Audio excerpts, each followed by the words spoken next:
Capítulo 21, no qual começo a copiar livros de medicina.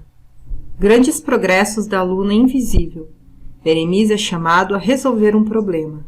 A metade do X da vida. O rei Mazin e as prisões de Khorasan. Um verso, um problema e uma lenda. A justiça do rei Mazin. Nossa vida na bela cidade do Califaz tornava-se dia a dia cada vez mais agitada e trabalhosa. O vizir Maluf encarregou-me de copiar 2 livros do filósofo Hazer. São livros que encerram conhecimentos de medicina. Leio em suas páginas indicações de alto valor sobre o tratamento do sarampo, a cura das enfermidades da infância, dos rins, das articulações e de 1000 outros males que afligem os homens. Preso por esse trabalho, fiquei impossibilitado de continuar a assistir às aulas de Beremiz em casa do Sheik Yazid. Pelas informações que ouvi do meu amigo calculista, a aluna invisível, nas últimas semanas, fizera extraordinários progressos na ciência de Bhaskara. Já conhecia 4 operações com os números, os 3 primeiros livros de Euclides e calculava as frações com o numerador 1, 2 ou 3. Certo dia, ao cair da tarde, íamos iniciar a nossa modesta refeição, que consistia apenas em meia dúzia de pastéis de carneiro com cebolas, mel, farinha e azeitonas, quando ouvimos na rua grande tropel de cavalos e em seguida gritos, vozes de comando e pragas de soldados turcos. Levantei-me um pouco assustado. Que teria acontecido? Tive a impressão de que a hospedaria fora cercada por tropa e que outra violência ia ser levada a efeito por ordem do intolerante chefe de polícia. A algazarra inesperada não perturbou Beremiz. Inteiramente alheio aos acontecimentos da rua, continuou como se achava a traçar, com um pedaço de carvão, figuras geométricas, numa grande prancha de madeira. Extraordinário aquele homem, as agitações mais graves, o perigo, as ameaças dos poderosos não conseguiam desviá-lo de seus estudos matemáticos. Se Azrail, o anjo da morte, surgisse ali, de repente, trazendo na lâmina do Qajar a sentença do irremediável, ele continuaria impassível a traçar curvas, ângulos e a estudar as propriedades das figuras, das relações e dos números. O pequeno aposento em que nos achávamos foi invadido pelo velho Salim, que se fazia acompanhar de 2 servos negros e um cameleiro. Mostrava-se todos assustadíssimos, como se algo muito grave tivesse ocorrido. Por Alá, gritei impaciente, não perturbem o nosso calculista. Que algazarra é essa? Temos nova revolta em Bagdá? Desabou a mesquita de Colimã? Senhor, gaguejou o velho Salim, com voz trêmula de susto, a escolta, uma escolta de soldados turcos acaba de chegar. Pelo santo nome de Maomé, que escolta é essa, ó Salim? É a escolta do poderoso grão-vizir Ibrahim Maluf el-Barad, que Alá o cubra de benefícios. Os soldados vieram com ordem de levar imediatamente o calculista Beremiz Samir. Para que tanta bulha, ó chacais? Bradei exaltado. Isso não tem importância alguma. Naturalmente o vizir, nosso bom amigo e protetor, deseja resolver com urgência um problema de matemática e precisa do valioso auxílio do nosso sábio calculista. As minhas previsões saíram certas, como os cálculos mais perfeitos de Beremiz. Momentos depois, levados pelos oficiais da escolta, chegamos ao palácio do vizir Maluf. Encontramos o poderoso ministro no rico salão das audiências, acompanhado de 3 auxiliares de sua confiança. Tinha na mão uma folha cheia de números e cálculos.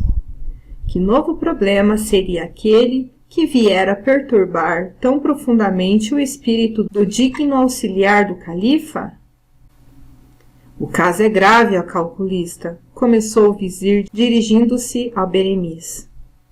Acho-me no momento embaraçado com um dos mais complicados problemas que tenho visto em toda a minha vida. Quero informar-vos minuciosamente dos antecedentes do caso, pois só com vosso auxílio poderemos talvez descobrir uma solução. E o vizir narrou o seguinte. Anteontem, poucas horas antes de nosso glorioso califa Almotacem, emir dos crentes, partir para Bássora, onde vai ficar 3 semanas, houve um incêndio na prisão. Durante muitas horas a violência do fogo ameaçou destruir tudo. Os detentos, fechados em suas celas, sofreram por muito tempo tremendo suplício, torturados por indivisíveis angústias. Diante disso, o nosso generoso soberano determinou fosse reduzida à metade a pena de todos os condenados. A princípio, não demos importância alguma ao caso, pois parecia muito simples ordenar se cumprisse com todo rigor a sentença do rei.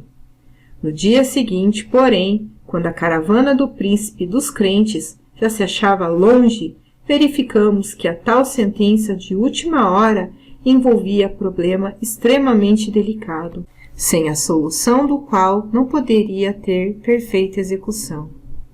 Entre os detentos, prosseguiu o ministro, beneficiados pela lei, existe um contrabandista de Bássora, chamado Sanadik, preso há 4 anos, condenado à prisão perpétua. A pena deste homem deve ser reduzida à metade.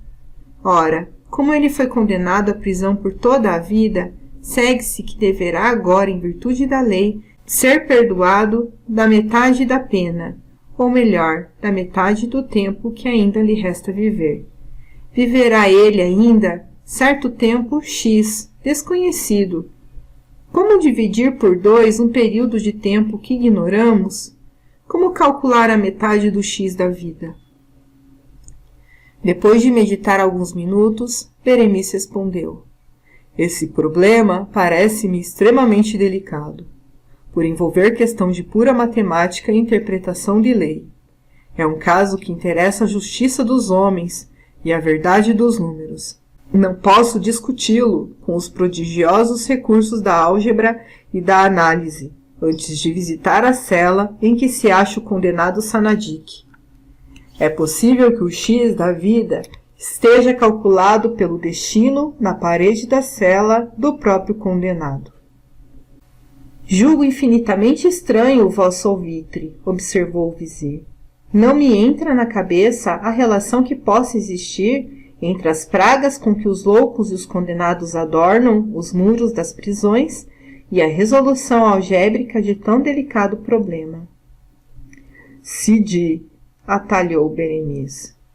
Encontram-se muitas vezes nas paredes das prisões legendas interessantes, fórmulas, versos e inscrições que nos esclarecem o espírito e nos orientam os sentimentos de bondade e clemência.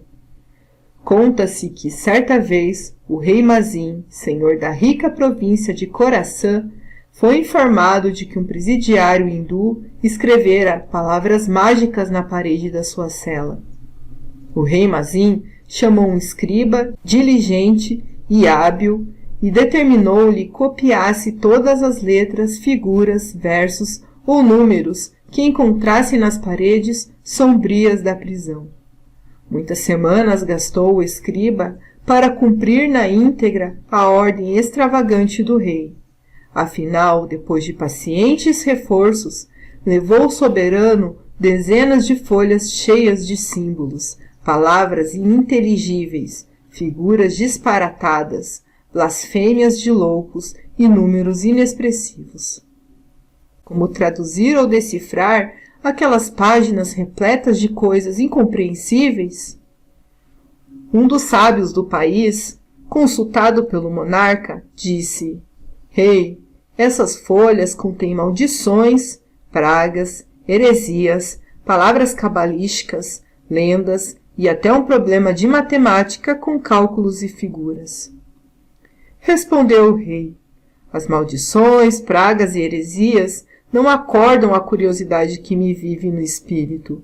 As palavras cabalísticas deixam-me indiferente. Não acredito no poder oculto das letras, nem na força misteriosa dos símbolos humanos. Interessa-me, entretanto, conhecer o verso, o problema e a lenda, pois são produções que nobilitam o homem e podem trazer consolo ao aflito, ensinamento ao leigo e advertência ao poderoso. Diante do pedido do monarca, disse o ulema: eis os versos escritos por um dos condenados.